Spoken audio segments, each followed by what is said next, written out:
नमस्कार साथियों, analyser app में आप सभी का स्वागत है। कोरोना के इस दौर में उम्मीद करता हूं कि आप लोग पढ़ाई अच्छे से कर रहे होंगे। और आज हम पॉलिटी के एमसीक्यू सीरीज में 21वां वीडियो लेक्चर लेकर के आए हैं और इसमें भी हमने राष्ट्रपति से संबंधित प्रश्नों को शामिल किया है। ये हमारा राष्ट्रपति से संबंधित 5वां वीडियो लेक्चर है।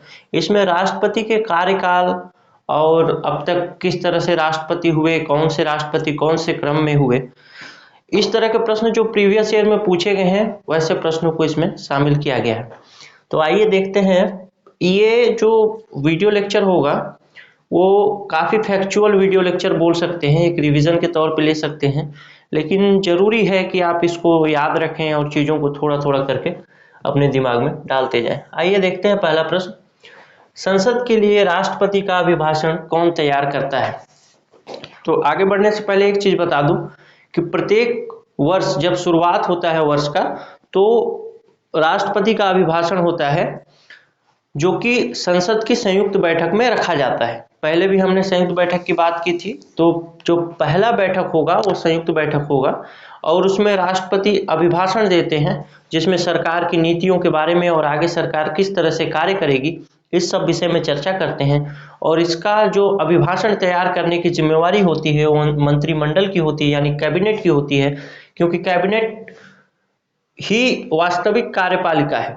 नाम मात्र की कार्यपालिका के रूप में हम राष्ट्रपति को देखते हैं, तो वास्तविक कार्यपालिका कौन है? कैबिनेट है। उसको ही हिंदी में केंद्रीय मंत्रिमंडल बोल दिया जाता है और वही तैयार करेगी कि हमारा खाका आगे का क्या होगा। इस सब विषय में जानकारी होती है राष्ट्रपति के अभिभाषण में।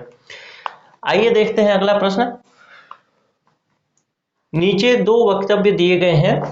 राष्ट्रपति संसद का भाग है। संसद के दोनों सदनों द्वारा पारित विधेयक बिना राष्ट्रपति की स्वीकृति के कानून नहीं बन सकता। तो कल भी हमने देखा था संसद के 3 भाग होते हैं। एक तो होता है लोकसभा, एक होता है राज्यसभा और एक तीसरा होता है, वो होता है प्रेसिडेंट यानी राष्ट्रपति। लोकसभा, राज्यसभा और राष्ट्रपति तीनों को मिलाकर के संसद बनता है या संसद कहा जाता है। दूसरा वक्तव्य जो है, संसद के दोनों सदनों द्वारा पारित विधेयक बिना राष्ट्रपति की स्वीकृति के कानून नहीं बन सकता। ये भी सही है, क्योंकि किसी भी विधेयक को कानून बनने के लिए, किसी भी बिल को एक्ट बनने के लिए राष्ट्रपति की स्वीकृति की आवश्यकता होती है। जब भी कोई कानून लोकसभा में लाया जाता है उसके बाद उसे राज्यसभा से पास कर दिया जाता है, तो अंतिम रूप से जब तक भारत का राष्ट्रपति उस पर हस्ताक्षर नहीं कर देता तब तक वह कानून नहीं बनता। ये चीज़ आप लोग पहले से क्लियर हो चुका होगा, क्योंकि पिछले 4 वीडियो लेक्चर में भी हमने इस विषय में बहुत सारी चीज़ें बात की थी, बहुत सारी बातें की थी। आइए देखते हैं उपयुक्त में से निम्न में से कौन सा एक सही है। अब इसमें एक कथन है और एक कारण है, तो इसमें कौन सा सही है? तो कारण और कथन को इस तरह से अगर आप मिला करके पढ़ेंगे कि जैसे राष्ट्रपति संसद का भाग है, कारण इसलिए राष्ट्रपति संसद का भाग है इसलिए संसद के दोनों सदनों द्वारा पारित विधेयक बिना राष्ट्रपति की स्वीकृति के कानून नहीं बन सकता। क्या ये बात सही है? तो बिल्कुल ये बात सही है। दोनों बातें, कथन और कारण दोनों सही है, और कारण जो है सही स्पष्टीकरण कर रहा है कथन का। कुछ अनुच्छेद लिखे गए हैं, इसमें कौन से अनुच्छेद में राष्ट्रपति लोकसभा और राज्यसभा को मिलाकर के संसद बनता है ये चीज बताया गया है। जैसे आर्टिकल 79 में बताया गया है कि लोकसभा, राज्यसभा और राष्ट्रपति मिलकर के संसद का निर्माण करेंगे। और वहीं अनुच्छेद 111 में के तहत संसद का कोई भी बिल या विधेयक कानून तब बनेगा जब राष्ट्रपति उस पर स्वीकृति दे देंगे। आइए देखते हैं अगला प्रश्न। भारत के चौथे राष्ट्रपति, इसमें आपको ये बताना है कि भारत के चौथे राष्ट्रपति कौन थे। तो इसका आंसर हो जाएगा वीवी गिरी। वैसे हम अगर कार्यकाल के हिसाब से देखें तो वीवी गिरी जो थे वो 6वें राष्ट्रपति थे कार्यकाल के हिसाब से, लेकिन अगर हम व्यक्ति के हिसाब से देखें तो ये चौथे राष्ट्रपति थे। क्योंकि आपको मालूम होगा कि हमारे पहले राष्ट्रपति जो थे राजेंद्र प्रसाद, वो 3 बार राष्ट्रपति रह चुके हैं। एक तो 1950 से 52 तक, और फिर 52 से 57 तक, और 57 से 62 तक। तो इस तरह से हम देखते हैं कि 3 बार तो यही राष्ट्रपति रह चुके हैं, उसके बाद एक राष्ट्रपति और हुए चौथे, उसके बाद एक और हुए 5वें, और वैसे कार्यकाल के हिसाब से 6वें राष्ट्रपति। आइए देखते हैं कुछ चीजें। एक चीज और बता दूं आगे बढ़ने से पहले कि 1950 से 52 का जो राष्ट्रपति निर्वाचन या फिर राष्ट्रपति के तौर पे जब राजेंद्र प्रसाद काम किए थे, तो उस समय राष्ट्रपति का निर्वाचन नहीं हुआ था। 1952 में आकर के ही पहली बार राष्ट्रपति का निर्वाचन होता है। तो निर्वाचन के बाद यदि देखें तो राजेंद्र प्रसाद केवल 2 बार राष्ट्रपति रहे हैं, और निर्वाचन के बिना निर्वाचन के भी देखें तो 3 बार राष्ट्रपति रहे हैं। आइए थोड़ा सा और चीजें क्लियर करते हैं इसमें। आइए देखते हैं इसमें कुछ चीजें लिखी हैं। देखिए, राजेंद्र प्रसाद ये राष्ट्रपति है और उनका कार्यकाल है। देखिए 26 जनवरी 1950 से लेकर के 1962 तक ये राष्ट्रपति रहे हैं। 1962 में इनकी मृत्यु हो गई थी शायद। उसके बाद दूसरे राष्ट्रपति जो हुए वो राधा कृष्णन हुए, जो कि 62 से 67 तक रहे हैं। तीसरे राष्ट्रपति जो जाकिर हुसैन हुए, वो मई 1967 से लेके 1969 तक रहे। ये केवल 2 साल ही राष्ट्रपति रह पाए। यहाँ पे आप देखिए, ये भी 5 साल रहे, ये तो 5 साल से ज्यादा रहे, ये केवल 2 साल रहे। और वीवी गिरी, एक और बात है कि वीवी गिरी जो थे, वाराह गिरी वेंकट गिरी, ये कार्यवाहक राष्ट्रपति थे, न कि पूर्ण रूप से राष्ट्रपति। तो इस तरह से देखें तो ये इनका क्रम हो जाता है आपका चौथा। और उसके बाद जो न्यायमूर्ति यानी सुप्रीम कोर्ट के जज, हो सकता है उस समय राष्ट्रपति का निर्वाचन ना हुआ हो, उपराष्ट्रपति भी राष्ट्रपति के रूप में कार्य करने के लिए सक्षम ना हो, तब न्यायमूर्ति मोहम्मद हिदायतुल्लाह को कार्यवाहक राष्ट्रपति बनाया गया। इसी तरह से वीवी गिरी को कार्यवाहक राष्ट्रपति बनाया गया था। फिर से वीवी गिरी 1969 से 1974 तक फिर से राष्ट्रपति रहे। तो अगर पूर्ण रूप से वो राष्ट्रपति चुनाव लड़ करके जीते तो वो था 1969 में। इसके बाद बहुत सारे राष्ट्रपति हुए, और ये हमारा अभी जो है रामनाथ कोविंद है। आइए देखते हैं अगला प्रश्न।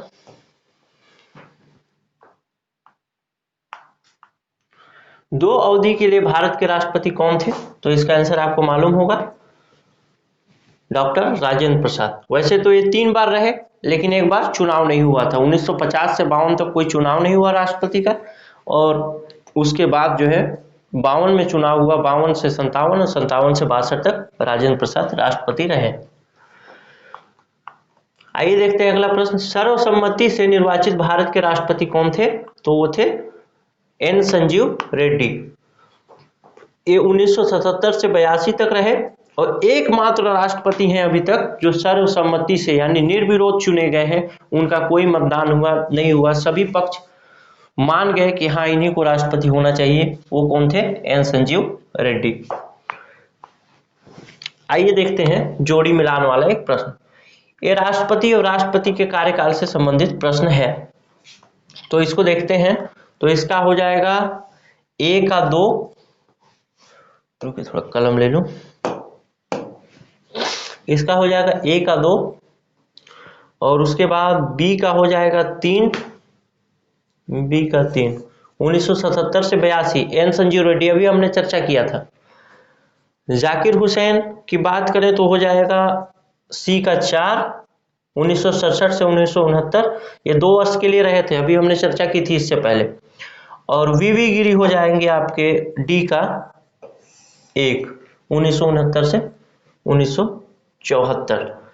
ये पूर्ण रूप से राष्ट्रपति बने 1969 से 1974। इससे पहले एक बार राष्ट्रपति बन चुके थे, लेकिन वो कार्यवाहक थे, न कि पूर्ण रूप से चुने हुए राष्ट्रपति थे। कार्यवाहक का मतलब आप शायद समझ गए होंगे अभी तक। कार्यवाहक का मतलब होता है वो राष्ट्रपति चुना नहीं होता, बल्कि उपराष्ट्रपति या फिर सुप्रीम कोर्ट के न्यायाधीश के रूप में वो पदस्थ होता है, लेकिन राष्ट्रपति की अनुपस्थिति में वो उसका कार्य करता है, तो उसको कार्यवाहक राष्ट्रपति कहा जाता है। आइए इस सन को एक बार और देखते हैं उसी चार्ट में। देखिए ये चीजें आपको यहाँ सोचेंगे इतनी जल्दी याद हो जाएंगे, तो इतनी जल्दी याद होने वाली नहीं है। आप इसको ध्यान से देखिएगा, पढ़िएगा, और उसके बाद आपको जरूर याद हो जाएगा। तो राजेंद्र प्रसाद जो थे वो रहे आपके 1950 से लेकर के 1962 तक। उसके बाद दूसरे राष्ट्रपति बने, दूसरे व्यक्ति जो राष्ट्रपति बने, ये खुद 3 बार राष्ट्रपति रह चुके हैं, इस चीज को याद ध्यान रखिएगा। सर्वपल्ली राधाकृष्णन जो थे 1962 में बने और 1967 में इनका कार्यकाल पूरा हुआ, तो एक बार राष्ट्रपति बने। जाकिर हुसैन जो थे वो 1967 में बने और 1969 में, केवल 2 वर्ष तक कार्य किया। इस चीज को ध्यान रखिएगा, इस राष्ट्रपति के रूप में 2 वर्ष तक ही कार्य किया इन्होंने, जबकि ये चुने हुए राष्ट्रपति थे, ऐसा नहीं था कि एक कार्यवाहक राष्ट्रपति थे। तो ये एक बार रहे। आगे देखते हैं वी गिरी पहली बार कार्यवाहक राष्ट्रपति के रूप में बने 1969 में, और 1969 में ही इनका समाप्त हो गया, यानी मई में बने और जुलाई में ही इनका कार्यकाल समाप्त हो गया। तो ये भी अभी एक बार बने। तो इस तरह से देखते हैं, तो कौन से क्रम का हुआ? 3, 1, 4 और 1, 5, 1 छठवां। छठवें क्रम के राष्ट्रपति कौन हुए? वी गिरी। यदि व्यक्ति के हिसाब से देखें, यदि क्रम के हिसाब से देखें तो कौन सा हो जाएगा? छठवां, सॉरी हाँ, ये चौथे क्रम के हुए ना। और व्यक्ति के कार्यकाल के हिसाब से देखें तो छठवां हो जाएगा। 3, 1, 4, 1, 5 और ये छठवें क्रम के राष्ट्रपति होंगे, यदि राष्ट्रपति के कार्यकाल के क्रम से छठवें और व्यक्ति के हिसाब से चौथे राष्ट्रपति कौन थे? वी गिरी। आगे देखते हैं न्यायमूर्ति मोहम्मद हिदायतुल्लाह, इनके नाम से एक रायपुर में लॉ कॉलेज भी है, तो आपको ये ध्यान जरूर होगा।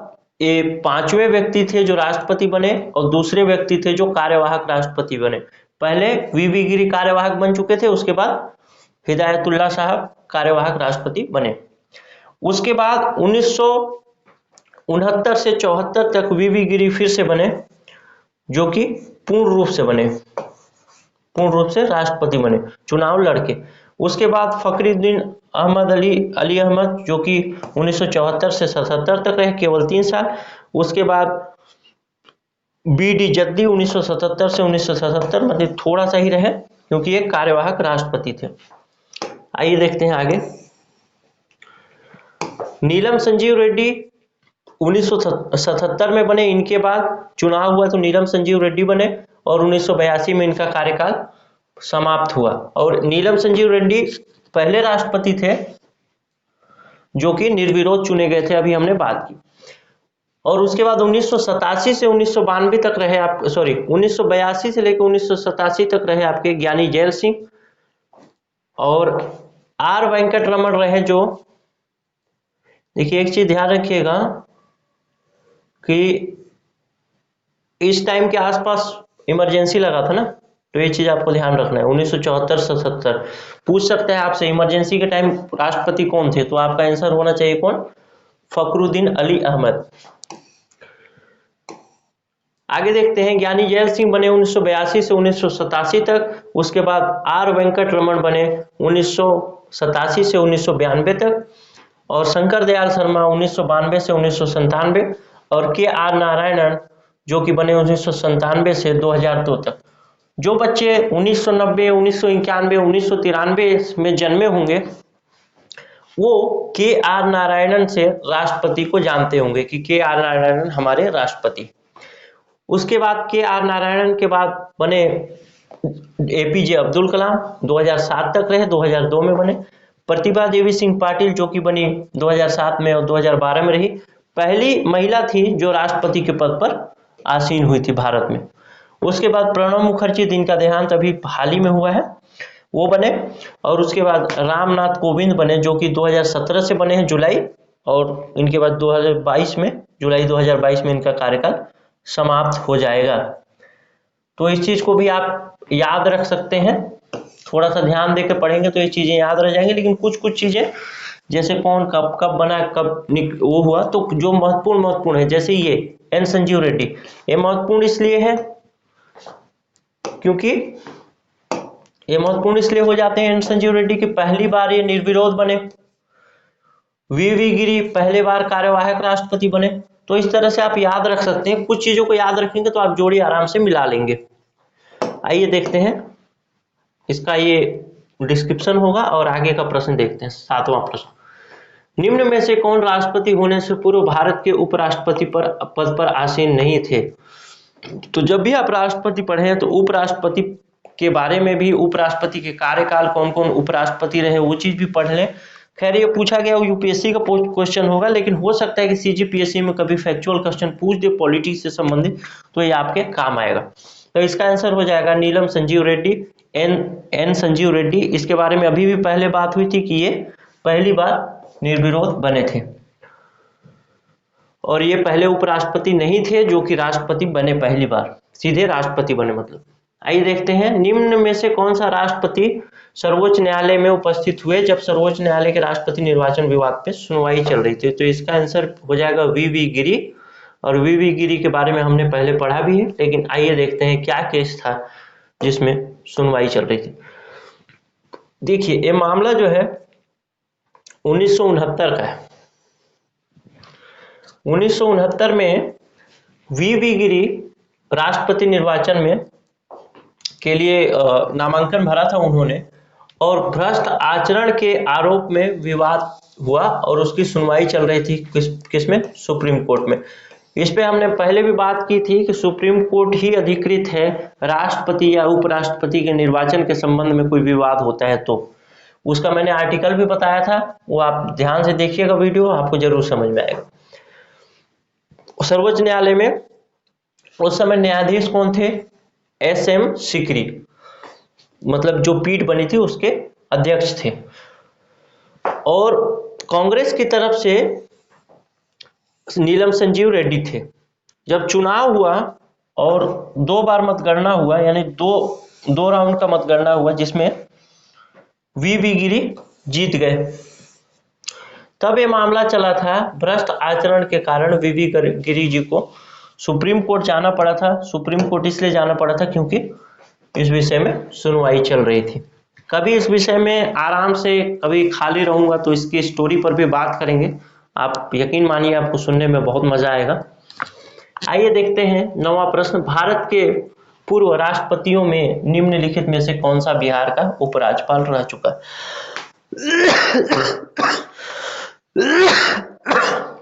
माफ कीजिएगा, हो सकता है बिहार पीएससी में पूछा गया क्वेश्चन हो, क्योंकि मैंने पहले भी बताया था इसमें सारे क्वेश्चन जो है वो प्रीवियस ईयर के क्वेश्चन है, तो बिहार पीएससी में पूछा हो सकता है। तो इसका आंसर हो जाएगा डॉक्टर जाकिर हुसैन। ये 1957 से 1962 तक बिहार के राज्यपाल रहे थे। 1962 से 1967 तक के उपराष्ट्रपति रहे, और 1967 से 1969 जबकि 2 वर्ष ही रहे ये राष्ट्रपति, उनके बाद इनकी मृत्यु हो गई। यानी 57 से 62 तक राज्यपाल,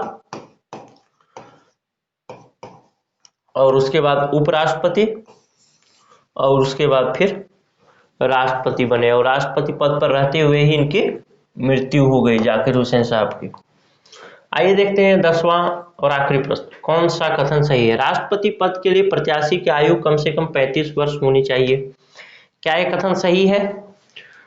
बिल्कुल सही कथन है, क्योंकि पहले भी मैंने इस पे बात की थी। जब राष्ट्रपति का पहला लेक्चर था उसी में उसकी योग्यता के बारे में हमने चर्चा की थी। तो ये तो कथन सही है कि उनकी आयु जो है वो 35 वर्ष की होनी ही चाहिए कम से कम। उपराष्ट्रपति राज्यसभा का सभापति बनता है, बिल्कुल सही है। उपराष्ट्रपति का चुनाव भारत के राष्ट्रपति करता है, इस पर अभी बात करते हैं। भारत के प्रथम राष्ट्रपति डॉक्टर राजेंद्र प्रसाद से, ये भी सही। उपराष्ट्रपति का चुनाव भारत का राष्ट्रपति नहीं करता। कल के वीडियो में भी हमने एक क्वेश्चन आया था जिसमें पूछा गया था कि निम्न में से किसका चयन या किसकी नियुक्ति राष्ट्रपति नहीं करता, तो उसका आंसर था उपराष्ट्रपति। इसके बाद संभवतः उपराष्ट्रपति का वीडियो आएगा, उपराष्ट्रपति से संबंधित एमसीक्यूज का वीडियो आएगा, उसमें हम देखेंगे उपराष्ट्रपति कैसे चुना जाता है और उसकी क्या क्या योग्यताएं हैं, किस तरह से वो पद से हट सकता है, अगर वो पद से हटता है तो नया राष्ट्रपति उपराष्ट्रपति कैसे चुना जाएगा। तो इसका आंसर हो जाएगा सी, उपराष्ट्रपति का चुनाव राष्ट्रपति नहीं करता बल्कि उपराष्ट्रपति का निर्वाचन होता है। अनुच्छेद 66 के अनुसार उपराष्ट्रपति का निर्वाचन सदन के दोनों सदनों के सदस्यों द्वारा आनुपातिक प्रतिनिधित्व पद्धति के अनुसार एकल संक्रमणीय मत प्रणाली द्वारा होता है। तीनों कथन सही हैं, बाकी ये गलत है, क्योंकि राष्ट्रपति की नियुक्ति, उपराष्ट्रपति की नियुक्ति कौन करता है? राष्ट्रपति करता है क्या? नहीं करता, उनका चुनाव होता है। लोकसभा और राज्यसभा दोनों सदन के लोग मिलकर के उनका चुनाव करते हैं, यानी निर्वाचन होता है।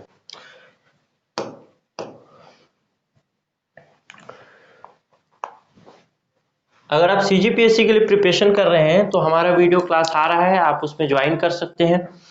अगर आप पहले पढ़े भी हुए हैं तो यकीन मानिए आपको पढ़ने में काफ़ी मज़ा आएगा। हमने इमेज, एनिमेशन आदि का यूज़ किया है इसमें, और करंट अफेयर क्विज पहले से आते रहे हैं, तो आप उसको भी देते रहिए, रोज़ पढ़ते रहिए। और टेस्ट सीरीज को आप ज्वाइन कर सकते हैं अगर ज्वाइन करना चाहें तो। अगर ज्वाइन नहीं करना चाहते तो फ्री में टेस्ट है, उसको जरूर दीजिए। मैं थोड़ा सा रिपोर्ट बता दूं कि 2018-19 में जो पेपर हुआ था उसमें 32 से अधिक प्रश्न और 2019-20 में 46 से अधिक प्रश्न हमारे टेस्ट सीरीज से पूछे गए थे। तो इससे आप इसकी गुणवत्ता का आकलन कर सकते हैं। नीचे डिस्क्रिप्शन में लिंक है ऐप को डाउनलोड करने के लिए। नीचे डिस्क्रिप्शन में लिंक है टेलीग्राम चैनल का, जिससे आप जुड़ के इस कंटेंट का PDF पा सकते हैं। आपको ये वीडियो अच्छा लगा तो नीचे लाइक कीजिए, कुछ अगर पूछना है तो कमेंट कीजिए और अपने दोस्तों को शेयर जरूर कीजिए, इससे हमको मोटिवेशन मिलता है। बहुत बहुत धन्यवाद, बहुत बहुत आभार।